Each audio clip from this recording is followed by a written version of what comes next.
What is up guys, Tanner this side. So in this video, I'm going to show you how to import Trello cards from CSV file. So first you need to head over to Trello and then open your board. And after opening your recent board, and now on the right side here, you can see the option of filter cards. On the left side of filter cards, you will see the option of power-ups. So simply click on that power-ups option. And after that, a new window of power-ups will open.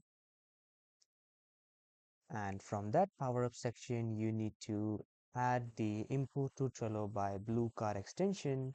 So just simply click on add power-ups and then search for this import to Trello by blue cat. So I'll search it for you again. I'll just click on add and I will search for import. And as you can see, import to Trello by blue card, and this card has already been added to my Trello.